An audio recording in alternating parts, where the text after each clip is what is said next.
मैं दुनिया का शायद सबसे बदकिस्मत इंसान था। 1 महीने की नौकरी करता और पूरी कंपनी बंद हो जाती। अब हाल ये था कि अगर कोई कुत्ता भी मेरे पास से गुजर जाए तो लगता था मेरी बदकिस्मती उसे भी ठोकर खिला देगी। फिर एक दिन सरकार ने मुझे अपने साथ जोड़ लिया। अब मेरा काम था दुनिया घूमना और ट्रैवल स्ट्रीमर बनना। लेकिन मैं जहां भी जाता वहां आफत पीछे पीछे पहुंच जाती। कहीं चेरी ब्लॉसम पार्क में भीषण आग लग जाती तो कहीं 300 साल से सोया ज्वालामुखी अचानक फट पड़ता। उसके बाद तूफान, भूकंप, एक के बाद एक मुसीबतें आने लगती और कई देशों की इकोनॉमी भी सीधा नीचे जाने लगती। आखिरकार कई देशों ने मिलकर ड्रैगन कंट्री से गुहार लगाई, भाई प्लीज लिन हुई को वापस बुला लो, सिक्योरिटी डिपॉजिट चाहिए तो वो भी दे देंगे। उधर एक ऑफिस में मेरी खूबसूरत मैनेजर लगभग हाथ जोड़कर मेरे सामने खड़ी थी। लिन हुई, भाई, पापा, दादा, पुरखों की कसम, बस हमारी कंपनी छोड़ दो, कहीं और जाकर मतलब अपना टैलेंट दिखा दो। जी रूशवे अपने माथे को दबाते हुए परेशान खड़ी थी। कल रात सिर्फ इसलिए उसने मुझे नौकरी पर रख लिया था क्योंकि मैं देखने में अच्छा लग रहा था, लेकिन आज सुबह ही उसे पता चला कि जिस भी कंपनी में मैं गया वो कुछ ही समय में बंद हो गई। सबसे खतरनाक तो मेरी पिछली कंपनी का हाल था। मालिक टैक्स, चोरी और घोटालों में पकड़ा गया। अकाउंटेंट ने पैसे खा लिए। बेटे के बारे में ऐसा सच निकला कि पूरा घर हिल गया। पत्नी सारे पैसे लेके भाग गई और ऊपर से खुद मालिक एक्सीडेंट के बाद अस्पताल में पड़ा था। ये सब याद करते ही जी रूशवे की कनपटियां धड़कने लगी। उसने तुरंत नया ऑफर दिया। ऐसा करते हैं, मैं तुम्हें पैसे देती हूँ, सामने वाली कंपनी में चले जाओ, जितने दिन वहां रहोगे हर दिन के 1000 युआन दूंगी। उसे लगभग मेरे सामने घुटनों पर आते देख मैंने बेबस होकर सिर हिला दिया। चलो ठीक है, आखिर मैं इतना भी बुरा इंसान नहीं हूं। मेरे हाँ कहते ही जी रूशवे बिजली की स्पीड से दरवाजा खोलकर मुझे बाहर छोड़ने लगी। जब तक मेरा साया भी नजर से गायब नहीं हो गया उसने चैन की लंबी सांस नहीं ली। रिसेप्शन पर बैठी लड़की ने भी राहत की सांस छोड़ी। मैडम, शुक्र है आपने इन्हें भेज दिया, वरना हमारी कंपनी भी भगवान भरोसे थी। लेकिन अगले ही पल चाक की आवाज आई। उसकी उंगली कागज काटने वाले ब्लेड से कट गई और खून निकलने लगा। जी रूशवे की भौं फड़क उठी। कोई बात नहीं, एक बार बदकिस्मती आ गई तो शायद अब सब खत्म हो गया होगा। लेकिन उसकी बात पूरी भी नहीं हुई थी कि बॉस का फोन आ गया। फोन उठाते ही उसके चेहरे का रंग उड़ गया। क्या हमारी कंपनी को फ्रॉड कंपनी घोषित कर दिया गया और पूरे स्टाफ की जांच होगी? कोई भी नहीं बचेगा। फोन के दूसरी तरफ से बॉस आराम से बोला, सॉरी शियाओ जी, किसी ने कंपनी को फंसा दिया, मैं भी कुछ नहीं कर सकता, लेकिन टेंशन मत लेना, कंपनी का लीगल रिप्रेजेंटेटिव मैंने पहले ही तुम्हें बना दिया है और कंपनी के सारे पैसे लेकर निकल चुका हूं। तुम कुछ साल अंदर रहोगी, फिर बाहर आकर दोबारा मेरे साथ काम कर लेना। मैनेजर की पोस्ट फिर तुम्हारी। ये सुनते ही जी रूशवे की आंखों के आगे अंधेरा छा गया। वो गुस्से से फटने ही वाली थी कि तभी कई पुलिस अधिकारी ऑफिस में दाखिल हो गए। उधर मैं ऑफिस बिल्डिंग से बाहर निकलकर आसमान की तरफ देखने लगा। यार, मैं तो बस ईमानदारी से नौकरी करना चाहता हूं, इतनी मुश्किल क्यों है? तभी मैंने देखा कि जी रूशवे को पुलिस बाहर लेकर आ रही थी। मुझे देखते ही उसकी आंखें फैल गईं। ऑफिसर, ये लिन हुई भी हमारी कंपनी का कर्मचारी है, असली मुसीबत की जड़ यही है, इसे भी पकड़िए, अच्छी तरह पूछताछ कीजिए। उसने एक एक करके मेरी 14 कंपनियां बंद होने का पूरा इतिहास सुना दिया। टीम लीडर झांग बियाओ को उसकी बात बिल्कुल बकवास लगी। भला कोई इंसान इतना बदकिस्मत कैसे हो सकता है? लेकिन चूंकि मैं कंपनी का कर्मचारी था इसलिए मुझे भी साथ ले जाया गया। पुलिस वैन में बैठने के बाद झांग बियाओ ने मेरे कंधे पर हाथ रखा। घबराना मत, तुम नए कर्मचारी हो, बस बयान दर्ज होगा और फिर घर चले जाना। हम किसी बेगुनाह को नहीं फंसाते। दुनिया में ऐसा कौन होगा जिसकी बदकिस्मती से कंपनी ही बंद हो जाए? उसकी बात पूरी भी नहीं हुई थी कि अचानक पुलिस वैन ने जोरदार ब्रेक लगा दिया। झांग बियाओ तुरंत नीचे उतरा। सामने एक बुजुर्ग औरत सड़क पर लेटी दर्द से चिल्ला रही थी। वो पूरी तरह हैरान रह गया। इतने सालों की नौकरी में पहली बार ड्यूटी पर जाते हुए रास्ते में ऐसा एक्सीडेंट देखा था। ऊपर से शहर के अंदर गाड़ी सिर्फ 60 की स्पीड पर थी।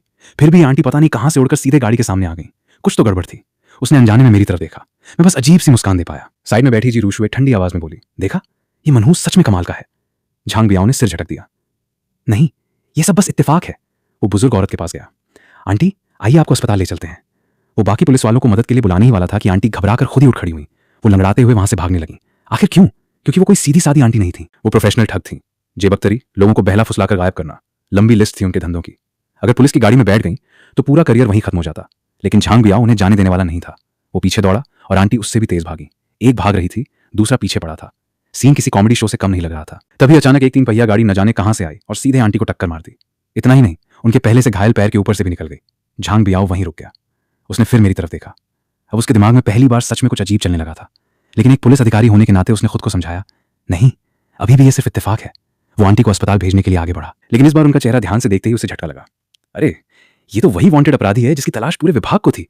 वो पास जाकर पक्का करने ही वाला था कि तभी जिस स्ट्रीट लाइट से 3 पहिया गाड़ी टकराई थी वो हिलने लगी। अगले ही पल पूरा पोल सीधे झांग बियाओ के सिर पर आ गिरा। होश खोने से पहले उसके कानों में जी रूशवे की बात गूंज रही थी, ये लिन हुई सच में चलता फिरता मनहूस है। बाकी पुलिस अधिकारी पूरी तरह सन्न रह गए। उन्होंने तुरंत 2 टीमें बना दी। एक टीम घायल लोगों को अस्पताल लेकर गई, जबकि दूसरी टीम मुझे और जी रूशवे को सावधानी से पुलिस स्टेशन ले आई और पूरी घटना की रिपोर्ट अपने कप्तान वांग जियानगुओ को दे दी। रिपोर्ट सुनकर वांग जियानगुओ हंस पड़ा। दुनिया में ऐसा भी कोई आदमी होता है? चलो, मैं खुद मिलकर आता हूं। पूछताछ वाले कमरे में मैं आराम से अपनी कुर्सी पर बैठा था। मुझे देखकर वांग जियानगुओ को टीम की सारी बातें और भी ज्यादा बढ़ा चढ़ाकर सुनाई देने लगी। उसे लगा मुझे बस थोड़ी समझाइश की जरूरत है। लिन हुई है ना, आज ही नौकरी ज्वाइन की है जी, बस बयान दर्ज होगा, फिर तुम जा सकते हो। मैंने तुरंत सिर हिलाकर उनका शुक्रिया अदा किया। वो मुस्कुराए। फिक्र मत करो, हम किसी बेगुनाह को परेशान नहीं करते। ये मनहूस और आफत वाली बातें पूरी तरह बकवास हैं। इतना कहकर वो कुर्सी खींचकर बैठने लगे। लेकिन जैसे ही बैठे, कुर्सी अचानक पीछे खिसक गई। धड़ाम! वो सीधे जमीन पर जा गिरे। उठने की कोशिश की तो सिर मेज से जा टकराया। हालत देखने लायक थी। मैंने चुपचाप अपने होंठ दबा लिए। इस वक्त हंसना शायद मेरी लाइफ इंश्योरेंस कैंसिल कराने जैसा होता। कुछ देर बाद उन्होंने खुद को संभाला, धीरे से दूसरी बार कुर्सी पर बैठे। कुछ नहीं, बस बैलेंस बिगड़ गया था। किसी की बदकिस्मती से थोड़ी ना लोग गिर जाते हैं। लेकिन उनकी बात खत्म भी नहीं हुई थी कि क्रैक! कुर्सी इस बार सचमुच टूट गई। लकड़ी का एक नुकीला टुकड़ा सीधा उनकी कमर में जा घुसा। आ! उनकी दर्द भरी चीख पूरे कमरे में गूंज गई। मैं तुरंत अपनी सीट से उठा। वांग सर, आप ठीक हैं? आइए, मैं उठा देता हूं। मुझे अपनी तरफ आते देखकर उनके चेहरे का रंग ही उड़ गया। ना, नहीं, यहीं रुक जाओ, बिल्कुल पास मत आना। वो दोनों पैरों से पीछे सरकते हुए मुझसे जितना दूर जा सकते थे जाने लगे। अब उन्हें सच में डर लगने लगा था। उनके दिमाग में बस एक ही बात चल रही थी, इस आदमी से जितनी दूरी रहे उतना अच्छा। वो किसी तरह दर्द सहते हुए खड़े हुए और दीवार से चिपककर धीरे धीरे दरवाजे की तरफ बढ़ने लगे। दरवाजे तक पहुंचते ही उन्होंने राहत की सांस ली, लेकिन जैसे ही बाहर निकलने के लिए हाथ बढ़ाया, पूछताछ वाले कमरे का पुराना दरवाजा अचानक अपनी जगह से टूटकर सीधा उनकी तरफ गिर पड़ा। अगले ही पल पुराना दरवाजा अपनी जगह से टूटकर सीधे वांग सर के ऊपर आ गिरा। पूरा कमरा धूल से भर गया। कुछ सेकंड बाद मलबे के नीचे से बस उनका कांपता हुआ एक हाथ बाहर दिखाई दे रहा था। मैं ये नजारा देखकर पूरी तरह सन्न रह गया। फिर जल्दी से बोला, वांग सर, आप यहीं रुके रहिए, मैं अभी मदद लेकर आता हूं। इतना कहकर मैं दौड़ता हुआ पूछताछ वाले कमरे से बाहर निकल गया। थोड़ी देर बाद मलबे के नीचे दबे वांग जियांगुओ को होश आया। बिना एक सेकंड गंवाए उन्होंने अपनी कमर से वायरलेस निकाला और जोर से चिल्लाए, तुरंत ऊपर रिपोर्ट भेजो, लेवल 1 अलर्ट जारी करो, यहां ऐसा मनहूस मौजूद है जो न्यूक्लियर बम से भी ज्यादा खतरनाक है। कुछ ही देर में मेरी एक टॉप सीक्रेट फाइल सीधे ड्रैगन सिक्योरिटी डिपार्टमेंट पहुंच गई। जैसे ही फाइल बड़ी स्क्रीन पर दिखाई गई, पूरे कॉन्फ्रेंस रूम में सन्नाटा छा गया। नाम लिन हुई, जन्म पैदा होते ही अस्पताल में आग लग गई, स्कूल 6 साल की पढ़ाई के दौरान 9 स्कूल बदलने पड़े, कहीं भूकंप आ गया तो कहीं डाकुओं का हमला हो गया। 13 साल की उम्र, सड़क पार करते वक्त एक ट्रक ने लगभग 1 किलोमीटर तक घसीट दिया, लेकिन मैं फिर भी बच गया। 18 साल की उम्र, यूनिवर्सिटी में एडमिशन लिया, लेकिन कॉलेज का दर्जा ही गिर गया। नौकरी, सिर्फ 1 महीने में जिन 14 कंपनियों में काम किया वो सब की सब बंद हो गई। पूरी फाइल खत्म होते ही कमरे में बैठे सभी लोगों ने गहरी सांस ली। एक अधिकारी बुदबुदाया, ये 22 साल की उम्र तक जिंदा कैसे पहुंच गया? दूसरा बोला, ये सिर्फ बदकिस्मती नहीं है, ये तो चलता फिरता महामनहूस है। अगर इसे ऐसे ही छोड़ दिया तो कहीं देश की इंडस्ट्री भी इसकी वजह से बंद न हो जाए। सबसे आगे बैठे डिप्टी मिनिस्टर झोंग गुओचांग ने आखिरकार चुप्पी तोड़ी। बताइए, लिन हुई के साथ क्या किया जाए? एक अधिकारी तुरंत बोला, इसे रेगिस्तान भेज देते हैं। बॉर्डर के किसी सुनसान इलाके में अकेला रहेगा तो इसकी बदकिस्मती किसी और को नुकसान नहीं पहुंचाएगी। झोंग गुओचांग ने कुछ पल सोचा, फिर सिर हिलाकर बोले, नहीं, वो अभी अभी ग्रेजुएट हुआ है, पूरी जिंदगी उसे अकेले रेगिस्तान में भेज देना बहुत ज्यादा सजा होगी। और इसकी किस्मत को देखते हुए कहीं रेगिस्तान में भी रेत का तूफान शुरू हो गया तो? कमरे में फिर से खामोशी छा गई। सच कहें तो मामला सच में सिरदर्द बन चुका था। लिन हुई खुद तो ट्रक से 1 किलोमीटर घसीटे जाने के बाद भी बच गया, लेकिन उसके आसपास रहने वालों की किस्मत जरूर खराब हो जाती थी। तभी चश्मा पहने एक युवा अधिकारी खड़ा हुआ। सर, मेरे पास एक आइडिया है। लिन हुई बदकिस्मत जरूर है, लेकिन बेकार नहीं। इसे अंडरकवर एजेंट बना देते हैं, हो सकता है हमें कुछ करने की जरूरत ही न पड़े। अपराधी इसकी बदकिस्मती से पहले ही निपट जाएं। उसकी बात सुनते ही सबकी आंखें चमक उठी। सही कह रहे हो, इसे दुश्मन देश भेज देते हैं। अपराधियों के पीछे क्यों पड़ना, सीधा दुश्मनों की अर्थव्यवस्था हिला देगा। जरा सोचिए, ये जहां जाएगा वहीं आग, भूकंप, उल्कापिंड, कुछ भी हो सकता है। 6 महीने में पूरा शहर बर्बाद हो जाएगा। कुछ देर पहले तक जो मीटिंग भारी माहौल में चल रही थी, अब वही कमरा अजीब सी उत्सुकता से भर गया था। झोंग गुओचांग की आंखें भी चमक उठी। ये मनहूस नहीं, ये तो हमारा तुरुप का इक्का है। उन्होंने बिना देर किए फैसला सुना दिया। पहला मिशन, लिन हुई को चेरी ब्लॉसम कंट्री भेजा जाएगा। कमरे में मौजूद सभी अधिकारी एक दूसरे को देखकर मुस्कुरा दिए। उसी दोपहर झोंग गुओचांग खुद पुलिस स्टेशन पहुंचे। मेरी फाइल पढ़ने के बाद उन्होंने पूरी सेफ्टी के साथ एंट्री मारी थी। हेलमेट तक पहन रखा था। उनकी बात सुनकर मैं पूरी तरह हैरान रह गया। क्या देश मुझे पैसे देकर चेरी ब्लॉसम कंट्री घूमने भेज रहा है? मैंने सिर खुजलाया। तो क्या बचपन वाले ज्योतिषी सच बोल रहे थे? सच में मेरी किस्मत खुलने वाली है? मेरे चौंकने के बीच झोंग गुओचांग आगे बोले, सिर्फ ट्रिप ही नहीं, पूरा खर्च सरकार उठाएगी।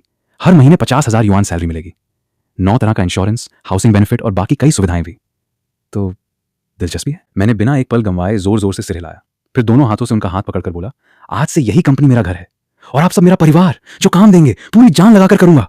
अचानक मेरा हाथ पकड़ते ही झोंग गुओचांग थोड़ा घबरा गए। उन्होंने तुरंत चारों तरफ नजर दौड़ाई। जब कहीं कोई हादसा होता नहीं दिखा तब जाकर चैन की सांस ली।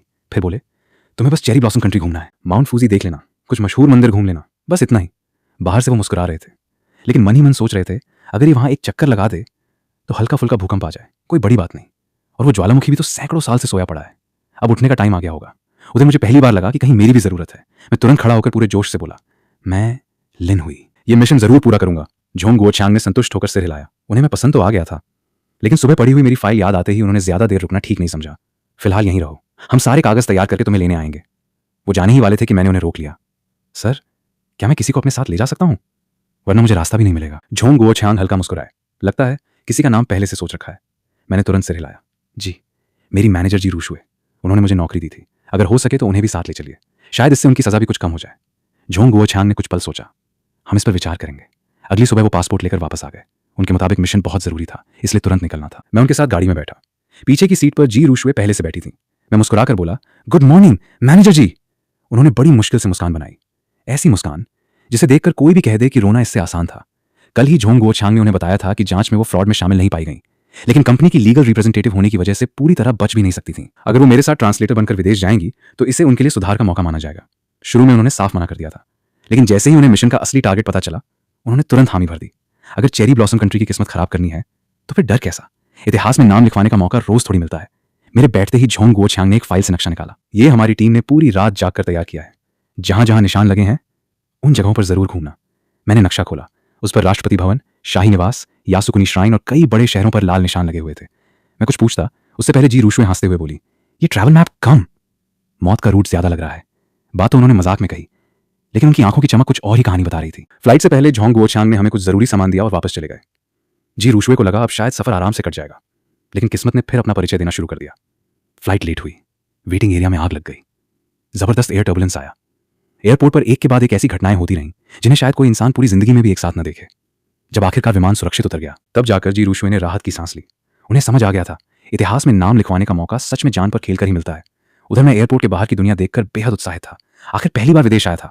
मैंने तुरंत मोबाइल निकाला और लाइव स्ट्रीम शुरू कर दी। भाइयों, मैं अभी अभी चेरी ब्लॉसम कंट्री पहुंचा हूं, देखो तुम्हारा भाई भी अब विदेश घूम रहा है। वैसे मेरी जिंदगी अब तक चली तो सिर्फ इसलिए थी क्योंकि लाइव स्ट्रीम के दौरान दर्शक मुझे डोनेशन देकर सहारा देते रहते थे, वरना 14 कंपनियां बंद कराने का रिकॉर्ड बनाकर तो मैं कब का कंगाल हो चुका होता। धीरे धीरे लोग लाइव में जुड़ने लगे। एक दर्शक ने लिखा, अरे तू अभी तक जिंदा है, इतने दिन लाइव नहीं आया, लगा या तो जेल गया या ऊपर। दूसरे ने मजाक किया, क्या हुआ फिर से कंपनी बंद हो गई, अब दोबारा लाइव से कमाई शुरू। तीसरा बोला, अब तो इसका पैटर्न समझ आ गया है, जैसे ही नौकरी जाती है भाई लाइव ऑन कर देता है।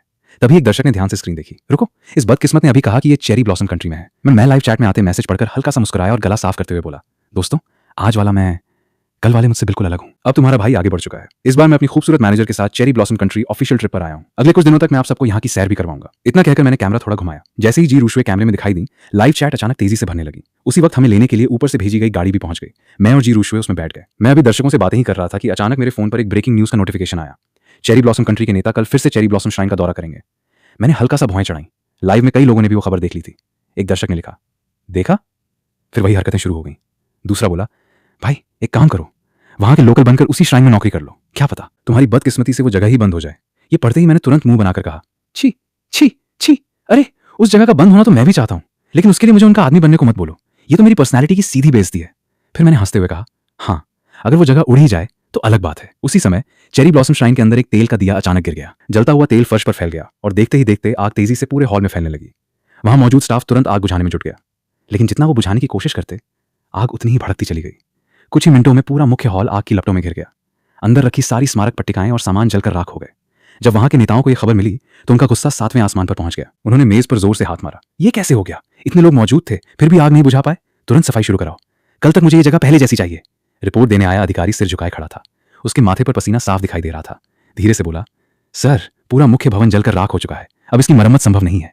ये सुनते ही नेता लगभग लड़खड़ा गए। कुछ देर बाद उन्होंने भारी आवाज में पूछा, मतलब अंदर रखी सारी अस्थियां भी खत्म हो गई? अधिकारी ने सिर और नीचे कर लिया। उसके पास इसका कोई जवाब नहीं था। नेता गहरी सांस लेकर वहीं बैठ गए।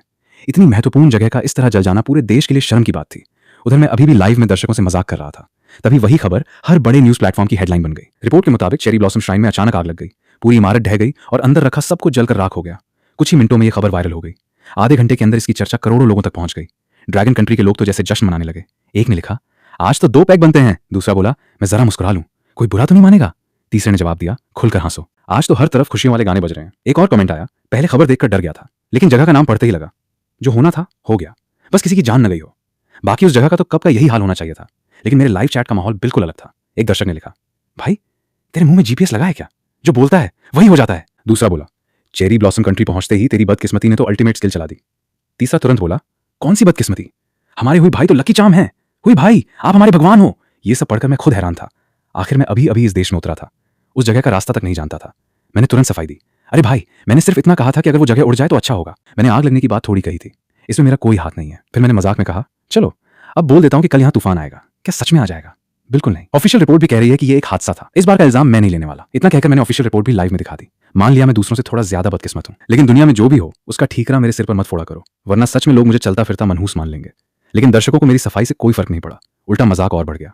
एक ने लिखा, मैं तो तेरी फोटो फ्रेम करवाकर रात को बिस्तर के पास टांगूंगा, अब कोई भूत पिशाच पास नहीं आएगा। दूसरा बोला, पक्का, कहीं उल्टा असर न हो जाए। मैंने चैट पढ़ी और थक कर लंबी सांस ली। आखिरकार मैंने लाइव बंद कर दिया। तभी देखा जी रूशवे मुझे बड़ी श्रद्धा से देख रही थी। कमाल है, तुम तो वहां पहुंचे भी नहीं और तुम्हारी बदकिस्मती पहले ही पहुंच गई। मैं बस बेबस होकर मुस्कुरा दिया। तभी मेरा फोन बज उठा। स्क्रीन पर नाम था झोंग गुओछियांग। मैंने कॉल उठाई। उधर से उनकी उत्साहित आवाज आई, लिन हुई, तुम सच में हमारे देश का खजाना हो। अभी तुम वहां पहुंचे ही थे और वो श्राइन जलकर राख हो गया। आज तो दिल खुश कर दिया। उनकी खुशी छिपाई नहीं छिप रही थी। उनके हिसाब से उन्हें ऐसा हथियार मिल गया था जो न्यूक्लियर बम से भी ज्यादा असरदार था। और सबसे बड़ी बात, इससे रेडिएशन भी नहीं निकलता था। लेकिन मेरी हालत बिल्कुल उल्टी थी। मैंने बेबसी से कहा, सर सच बोलूं तो काश वो आग में खुद लगाता, लेकिन इस बार सच में मेरा उससे कोई लेना देना नहीं है। ऐसा तो नहीं हो सकता कि मैं कुछ बोल दूं और दुनिया की हर घटना मेरे खाते में लिख दी जाए। अगर ऐसा होता तो मैं अभी बोल देता कि कल यहां तूफान आएगा, लेकिन ऐसा होने वाला नहीं है। मैं लगातार अपनी सफाई देता रहा। मेरी बात सुनकर झोंग गो छांग भी शांत हो गए। उन्हें एहसास हुआ कि कोई भी इंसान पूरी दुनिया का मनहूस कहलाना पसंद नहीं करेगा। वैसे भी दुनिया में रोज न जाने कितनी प्राकृतिक आपदाएं और हादसे होते रहते हैं। हर चीज का दोष एक आदमी पर डालना सही नहीं था। वो मुझसे माफी मांगने ही वाले थे कि तभी उनका असिस्टेंट दौड़ता हुआ अंदर आया। सर, बहुत बड़ी खबर! नोयान तूफान पहले हमारे तटीय इलाकों की तरफ आ रहा था, लेकिन अचानक 90 डिग्री मुड़कर सीधा चेरी ब्लॉसम कंट्री की तरफ चला गया। इस बार उनकी मुश्किलें बढ़ने वाली हैं। फोन के दोनों सिरों पर कुछ पल के लिए पूरी खामोशी छा गई। उधर मैं भी चुप था, इधर झोंग गो छांग भी। कुछ देर बाद उन्होंने खांसते हुए कहा, ज्यादा मत सोचो, ये बस एक इत्तेफाक है। तुम लोग आराम से वहां घूमो, अपने ऊपर जरूरत से ज्यादा दबाव मत लो। लेकिन कॉल खत्म होने के बाद मैं गहरी सोच में पड़ गया। मुझे हमेशा पता था कि मेरी किस्मत खराब है, लेकिन इतनी खराब कि मुंह से निकली बात भी सच होने लगे। क्या सच में उस बूढ़े ताओवादी की बात सही थी? क्या मैं जन्म से मनहूस हूं, लेकिन किस्मत में दौलत भी लिखी है? फोन के दूसरी तरफ झोंग गो छांग को मेरी चुप्पी की चिंता होने लगी। उन्होंने समझाते हुए कहा, लिन हुई, एक और तरीके से सोचो। ये तूफान चेरी ब्लॉसम कंट्री के लिए मुसीबत है, लेकिन हमारे देश के लिए तुम हीरो हो। ऐसा सोचोगे तो तुम्हें इतना बुरा नहीं लगेगा। असल में उन्हें डर था कि कहीं इतनी मुश्किल से मिला ये सीक्रेट हथियार ज्यादा भावुक होकर कोई उल्टा फैसला न कर बैठे। तभी मैं हंसते हुए बोला, सर आप बेवजह चिंता कर रहे हैं। मैं तो बस अपनी ही ताकत देखकर हैरान था। बाकी अपनी जान पहले बचती है, ये बात मैं अच्छी तरह समझता हूं। मेरी बात सुनकर झोंग गो छांग ने राहत की सांस ली। अच्छा है, बस तुम ठीक रहो। फिर उन्होंने आगे कहा, वैसे कल मैं भी चेरी ब्लॉसम कंट्री आ रहा हूं। हाल ही में वहां पानी का प्रदूषण काफी बढ़ गया है। वो अकेले इस समस्या को संभाल नहीं पा रहे। झोंग गो छांग ने आगे कहा, तुम्हें पता है वहां का समुद्री प्रदूषण अब काफी गंभीर हो चुका है। अगर वो लोग जहरीला पानी समुद्र में छोड़ते रहे तो पूरी दुनिया के समुद्री पर्यावरण पर असर पड़ेगा। इसलिए अब कई देशों को मिलकर इस समस्या का हल निकालना होगा। अगर इस बार बातचीत हमारे पक्ष में रही तो बदले में हम अपनी जरूरी टेक्नोलॉजी और दूसरी चीजें भी हासिल कर सकते हैं। कॉल खत्म करने के बाद झोंग गो छांग आराम से कुर्सी पर बैठे और लंबी अंगड़ाई ली। लेकिन अगले ही पल धड़ाम, कुर्सी का पिछला पैर टूट गया और वो सीधे जमीन पर जा गिरे। काफी देर बाद किसी तरह उठते हुए खुद से बोले, इत्तेफाक था, बस इत्तेफाक। इस बार लिन हुई की कोई गलती नहीं है। अगली सुबह सूरज निकलने से पहले ही जी रूशवे उठ गई। उनके चेहरे पर साफ थकान और मायूसी थी। उन्होंने बेबस होकर कहा, कोई इंसान एक महीने में 28 दिन भी ऐसे परेशान रह सकता है क्या? ये भी जरूर उस मनहूस का असर है। इतने में होटल के कमरे का दरवाजा खटखटाया गया। उन्हें लगा शायद उन्होंने जो दवा मंगवाई थी वही आ गई है। उन्होंने जल्दी से दरवाजा खोला, लेकिन सामने एक आदमी खड़ा था जो सिर से पैर तक कीचड़ में लथपथ था। जी रूशवे घबरा गई और तुरंत दरवाजा बंद करने लगी। तभी बाहर से आवाज आई, रुको, दरवाजा मत बंद करो, मैं हूं झोंग गो छांग। ये सुनते ही उन्होंने दोबारा दरवाजा खोला। झोंग गो छांग अपना सामान लेकर अंदर आ गए। उन्होंने पूरी बात समझाई। सुबह वो स्पेशल विमान से यहां आ रहे थे, लेकिन रास्ते में तेज एयर टर्बुलेंस और पक्षियों के झुंड की वजह से विमान की लैंडिंग लगभग असंभव हो गई थी। उन्होंने गहरी सांस लेते हुए कहा, सच कहूं मुझे डर लगने लगा था। सोच रहा था कहीं मीटिंग शुरू होने से पहले ही मेरा खेल खत्म न हो जाए। इसलिए मैंने सोचा पहले लिन हुई के पास चला जाता हूं, कम से कम उसके पास रहूंगा तो जान तो बची रहेगी। फिर उन्होंने अपनी हालत की तरफ इशारा किया, लेकिन होटल पहुंचते ही मैं सीधा फिसल कर खुले नाले में जा गिरा। बस यही वजह है कि मेरी ये हालत हो गई। जी रूशवे को उन पर सच में तरस आया, लेकिन उनके पास दिलासा देने के लिए शब्द ही नहीं थे। उन्होंने भी अपनी परेशानी बता दी। मेरे साथ भी पिछले 28 दिनों से लगातार यही हाल चल रहा है। झोंग गो छांग कुछ पल चुप रहे, फिर बोले, चिंता मत करो, ऊपर वाले तुम्हारे योगदान को नहीं भूलेंगे। तुम्हें इसका पूरा मुआवजा मिलेगा। जी रूशवे हल्का सा हंसी। उन्होंने गोजी बेरी की एक मुट्ठी मुंह में डाली और बोली, रहने दीजिए, मैं बस जिंदा वापस लौट जाऊं, वही बहुत बड़ी बात होगी। थोड़ी देर बाद दोनों मेरे कमरे के बाहर पहुंचे और दरवाजा खटखटाया। जब झोंग गो छांग ने बताया कि मुझे उनके साथ बातचीत में चलना है तो मैं हैरान रह गया। मैं वहां जाकर क्या करूंगा? मुझे तो डिप्लोमैटिक प्रोटोकॉल तक नहीं आता। कहीं मुझसे कोई गलती हो गई तो बदनामी हमारे देश की होगी। झोंग गो छांग ने बिल्कुल चिंता नहीं की। उन्होंने मेरे कंधे पर हाथ रखा और मुस्कुराकर बोले, तुम्हें कुछ करने की जरूरत नहीं है, बस साथ चलो। तुम्हारी मौजूदगी ही हमारे लिए बफ जैसी है। अगर किस्मत ने जरा भी साथ दिया तो शायद सामने वाले खुद ही बाहर हो जाएं। उनकी पूरी योजना कुछ ऐसी थी, थोड़ा नुकसान अपना सही, लेकिन असर सामने वालों पर ज्यादा पड़े। उन्हें भरोसा था कि इतने दिनों से मेरे साथ रहने की वजह से शायद उनमें थोड़ी इम्यूनिटी आ गई होगी। आधे घंटे बाद हम लोग बातचीत के स्थल पर पहुंच गए। अंदर कदम रखते ही पत्रकारों ने कैमरे और माइक सीधे झोंग गो छांग की तरफ कर दिए। सब लोग इस मीटिंग पर उनकी राय जानना चाहते थे। उन्होंने हमेशा की तरह बेहद संतुलित और आधिकारिक जवाब दिया। जब पत्रकारों को उनसे कोई सनसनीखेज बयान नहीं मिला तो उन्होंने अपना निशाना मेरी तरफ कर लिया। शायद उन्हें लगा कि मैं नया हूं और आसानी से कुछ गलत बोल दूंगा। एक पत्रकार ने लगातार सवाल दाग दिए, आप इस बातचीत को कैसे देखते हैं? क्या ड्रैगन कंट्री सच में मदद करना चाहता है या फिर इस मौके का फायदा उठाकर बदले में बहुत कुछ मांगेगा? झोंग गो छांग जवाब देने ही वाले थे, लेकिन मैंने पहले ही शांत आवाज में कहा, हमारा देश हमेशा मानवता के साझा भविष्य के निर्माण के लिए काम करता आया है और पूरी दुनिया की भलाई के लिए सहयोग करने में विश्वास रखता है। असल में मैं अपने स्कूल की नागरिक शास्त्र की किताब की लाइनें ही दोहरा रहा था। पत्रकार एक दूसरे का चेहरा देखने लगे। जवाब ऐसा था जिसमें सब कुछ भी था और कुछ भी नहीं था। थोड़ी देर बाद मेजबान देश के नेता ने अपना भाषण खत्म किया और बातचीत आधिकारिक रूप से शुरू हो गई। दुनिया भर के कैमरे उसी हॉल की तरफ लगे हुए थे। झोंग गो छांग पहले से पूरी योजना बनाकर आए थे। उनका मकसद सिर्फ प्रदूषण का समाधान देना नहीं था, बल्कि बदले में एक अहम तकनीक हासिल करना भी था। दूसरी तरफ मेजबान देश के नेता भी उनकी योजना से काफी प्रभावित थे। ये प्रस्ताव बराबरी के आधार पर सहयोग की बात कर रहा था, लेकिन उनकी पहले से दूसरी ताकतों के साथ गहरी साझेदारी थी। अगर वो सीधे ड्रैगन कंट्री के साथ समझौता कर लेते तो दूसरे पक्ष की नाराजगी भी झेलनी पड़ सकती थी। वो इसी उलझन में थे कि तभी हॉल के किनारे बैठे कुछ लोग अचानक हरकत में आ गए। उन्होंने खुद को पत्रकार जैसा दिखा रखा था, लेकिन असल में वो पर्यावरण कार्यकर्ता थे। कुछ ही सेकंड में पूरा हॉल अफरा तफरी में बदल गया। एक कैमरा सीधे मेजबान देश के नेता की तरफ उछाला गया। उन्होंने तुरंत बचाव कर लिया, लेकिन उनके पीछे बैठे दूसरे देश के प्रतिनिधि सीधे उसकी चपेट में आ गए। कैमरा उनके सिर पर जोर से लगा और वो वहीं गिर पड़े। उधर हमारी तरफ भी दो हमलावर तेजी से दौड़ते हुए आ रहे थे। वो हमारे बिल्कुल पास पहुंच चुके थे। तभी जी रूशवे अचानक आगे बढ़ी, एक जोरदार फ्लाइंग किक, फिर तुरंत हाई राउंड किक। दोनों हमलावर वहीं गिर पड़े। कुछ देर तक उठ ही नहीं पाए। मैं और झोंग गुओछांग दोनों उन्हें हैरानी से देखते रह गए। मुझे तो बिल्कुल उम्मीद नहीं थी कि जी रूशवे इतनी जबरदस्त फाइट भी कर सकती हैं।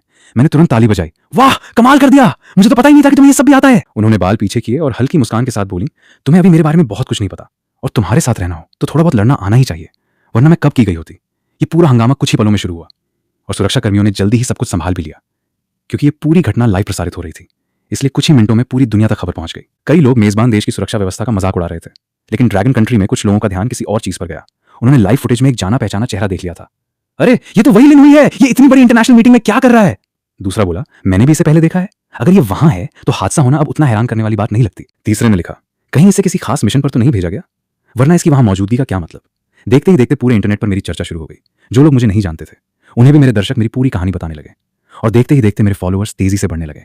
उधर बातचीत वाले हॉल में घायल प्रतिनिधि को अस्पताल भेज दिया गया। बाकी लोग या तो बिल्कुल सुरक्षित थे या सिर्फ हल्की फुल्की धूल में सने थे, इसलिए बातचीत दोबारा शुरू हो गई। अब सामने वाला प्रतिनिधि मौजूद नहीं था, तो समझौता भी आसानी से हो गया। मेजबान देश ने ड्रैगन कंट्री के साथ आधिकारिक समझौते पर हस्ताक्षर कर दिए। झोंग गुओछांग ने कॉन्ट्रैक्ट हाथ में लिया और संतोष से मुस्कुराए। इस समझौते में एक बेहद अहम पेटेंट टेक्नोलॉजी भी शामिल थी, जो पहले ड्रैगन कंट्री के लिए बड़ी चुनौती बनी हुई थी। अब वो कमी भी काफी हद तक पूरी होने वाली थी। हॉल से बाहर निकलते ही उन्होंने कॉन्ट्रैक्ट राजदूत को सौंप दिया, फिर मेरी तरफ देखकर मुस्कुराए। लिन हुई, क्या तुम यहाँ के एयरक्राफ्ट कैरियर को देखना चाहोगे? मैंने उनकी तरफ अजीब नजरों से देखा, लेकिन वो बस शरारती मुस्कान के साथ आंख मारने लगे। असल योजना तो कुछ विशेषज्ञों को वहां घुमाने की थी, लेकिन आज की घटनाओं के बाद उन्होंने अपना फैसला बदल दिया। उन्होंने सोचा, विशेषज्ञों को ले जाकर भी असली चीजें देखने को नहीं मिलेंगी, तो क्यों ना अपना सबसे खास हथियार ही साथ ले जाया जाए। क्या पता कोई बोनस मिल जाए। कुछ ही देर बाद हमें आधिकारिक व्यवस्था के तहत नौसैनिक अड्डे पर ले जाया गया। वहां एयरक्राफ्ट कैरियर के कमांडर यामामोटो गर्व से हमारा स्वागत करते हुए बोले, सेजान एयरक्राफ्ट कैरियर में आपका स्वागत है। बाकी सभी लोग शांति से जहाज का निरीक्षण कर रहे थे, लेकिन मैं उत्साह रोक नहीं पाया। वाह, ये जहाज तो सच में बहुत बड़ा है, इतना बड़ा जहाज मैंने पहली बार देखा है। मेरी बात सुनकर यामामोटो के चेहरे पर गर्व और भी बढ़ गया। थोड़ी ऊपर उठाकर मुस्कुराते हुए बोले, हमारे इस आकार के एयरक्राफ्ट कैरियर को शायद आपके देश में भी भारी भरकम हथियारों में गिना जाता होगा। यामामोटो गर्व से आगे बोले, सेजान एयरक्राफ्ट कैरियर दुनिया के सबसे एडवांस्ड रडार सिस्टम में से एक से लैस है। ये 100 किलोमीटर दूर मौजूद दुश्मन को भी पहचान सकता है। इसके अलावा इस पर 36 अत्याधुनिक फाइटर जेट भी तैनात हैं। उनकी बात सुनकर मेरे चेहरे की मुस्कान हल्की पड़ गई। साफ लग रहा था कि वो हमारे सामने अपनी ताकत दिखा रहे थे। मैंने शांत होकर पूछा, यामामोटो साहब, बुरा मत मानिएगा, मैं पहली बार विदेश आया हूं, इसलिए ज्यादा जानकारी नहीं है। बस एक बात पूछनी थी, ये सेजान एयरक्राफ्ट कैरियर क्या आपने खुद बनाया है? सवाल सुनते ही उनके चेहरे की मुस्कान जम गई। असल में ये एयरक्राफ्ट कैरियर उनके देश में बना ही नहीं था, इसे उन्होंने दूसरे देश से भारी कीमत देकर खरीदा था। उनकी चुप्पी देखकर मुझे जवाब मिल चुका था। मैं मन ही मन मुस्कुरा दिया।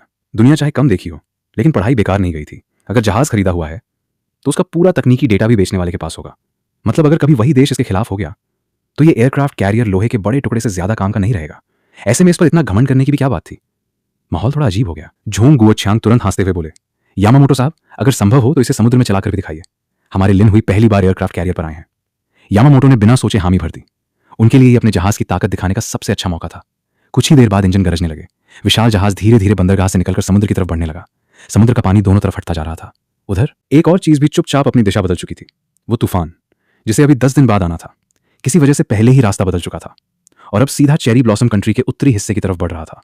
अगर उसकी यही रफ्तार रही तो 2 घंटे से भी कम समय में वो उत्तरी तट तक पहुंच जाता, और संयोग से सेजान एयरक्राफ्ट कैरियर भी उसी दिशा में जा रहा था। तभी काफी देर से चुप बैठी जी रूशवे ने अचानक पूछा, अगर ये जहाज किसी चट्टान से टकरा जाए तो क्या ये डूब सकता है? उनका सवाल इतना अचानक और सीधा था कि आसपास खड़े लोग हंस पड़े। यहां तक कि झोंग गुओछांग भी थोड़ा असहज हो गए। यामामोटो मुस्कुराकर बोले, मिस जी, आप मजाक अच्छा कर लेती हैं। इस जहाज का चट्टान से टकराकर डूबना लगभग नामुमकिन है। दुनिया के सबसे मुश्किल समुद्री रास्तों से भी ये आसानी से निकल सकता है, और अगर रास्ते में कोई चट्टान आ भी जाए तो हमारे तोपखाने का एक गोला ही उसे टुकड़ों में बदल देगा। लेकिन उनके जवाब से जी रूशवे को कोई तसल्ली नहीं मिली। उन्होंने फिर पूछा, लेकिन अगर फिर भी ऐसा हो गया तो? टाइटैनिक भी निकलने से पहले कभी न डूबने वाला जहाज कहा जाता था।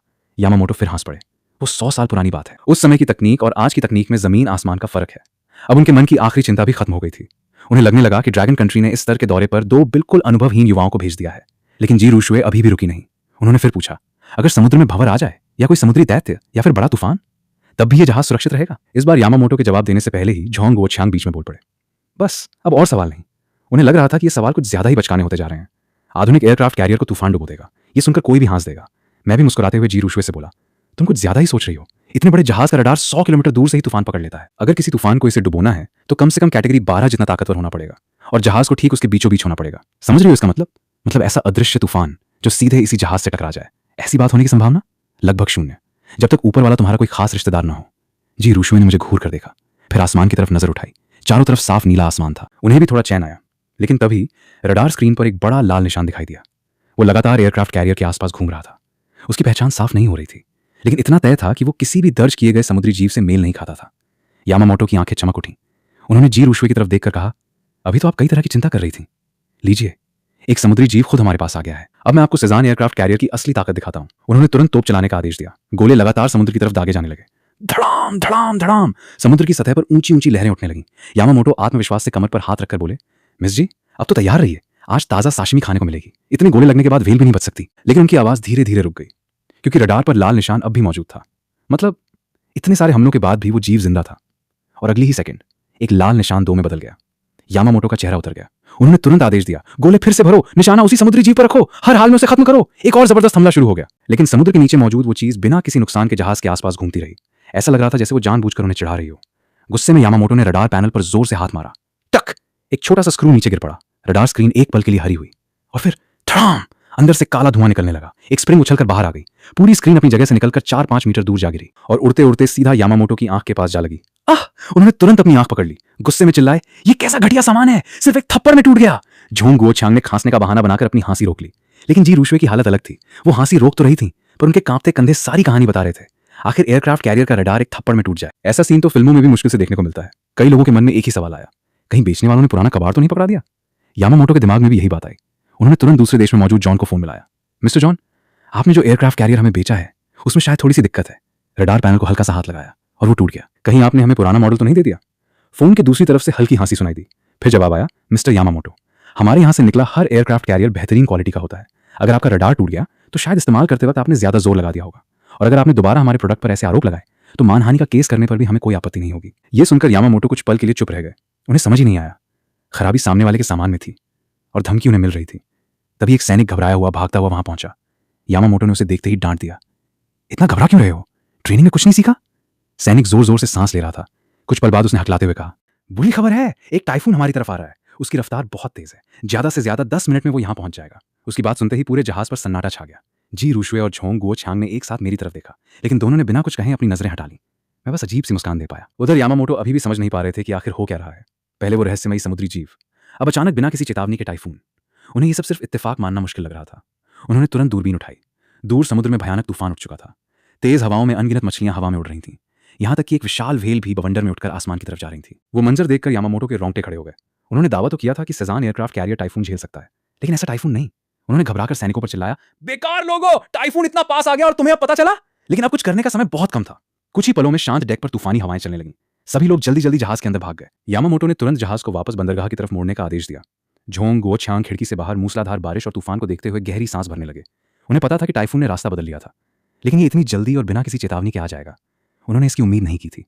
उसी वक्त उनके मन में एक अजीब सा ख्याल आया, क्या लिन हुई को हमेशा इसी देश में रखना थोड़ा ज्यादा नहीं हो जाएगा? शायद अगली बार इसे किसी और देश घुमा लाना चाहिए।